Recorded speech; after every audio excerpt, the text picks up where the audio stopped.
Okay, so I've made a start on the goblins from Goblin Town, and I've used this one, which is medium flesh tone first as a sort of primer undercoat. They've already been primed with Gesso, and I've just painted this on top. I've also painted the weapons black because I'm going to dry brush them with silver, and for the leathery wooden parts I've used this one, the wood green. Okay, so I'm now going to start putting on the flesh tones, which is going to be basic skin tone. So what I've just done, I've dry brushed the flesh onto these, so you can see that there's lots of crevices there, so it's basically just gone on the raised parts. What I'm going to do now is do a thin wash of red on them all, and then I'm going to go over with the flesh again and pick some highlights out as well. So what I think I should do first though is actually do the weapons, the blades, because if I start dry brushing those I might get some silver on the actual figures as well, so that means I would only have to go over them again. So I don't really want to do this 3 or 4 times, so I'll do the weapons first, and then I'll get on to the back onto the bodies of the figure. But I know you do expect really good work from Games Workshop, but the detailing on these is pretty fantastic.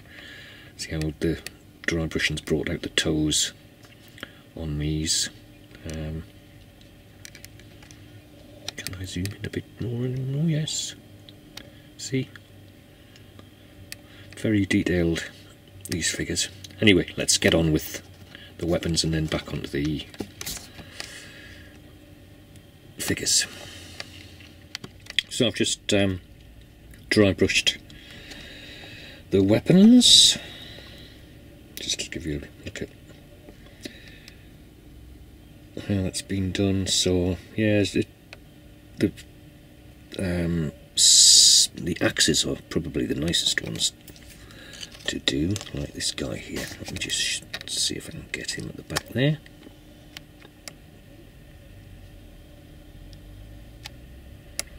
So yeah, you see that?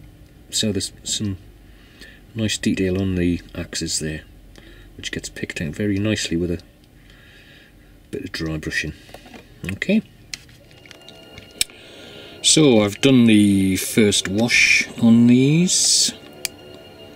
Well, it's a wash.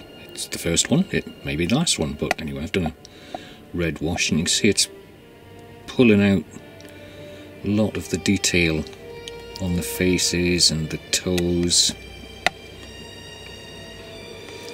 Music in the background, by the way, is from The Hobbit.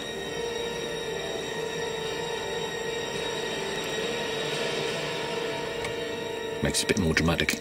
But yeah, so this one at the front here hasn't had the wash, so you can see the difference between washed and unwashed, the great unwashed.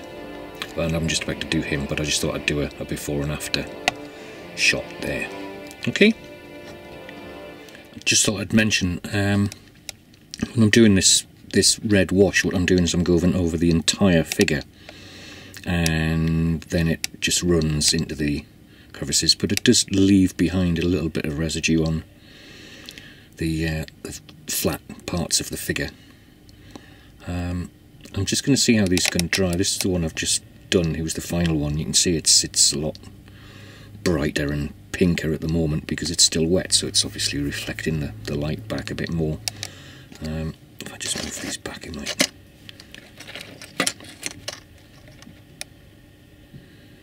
So yeah, but yeah, as I say, I'm just going over the entire figure. I think these may need another wash. What I was going to do was do pink with a little bit of brown in it as well, just to make it a bit darker.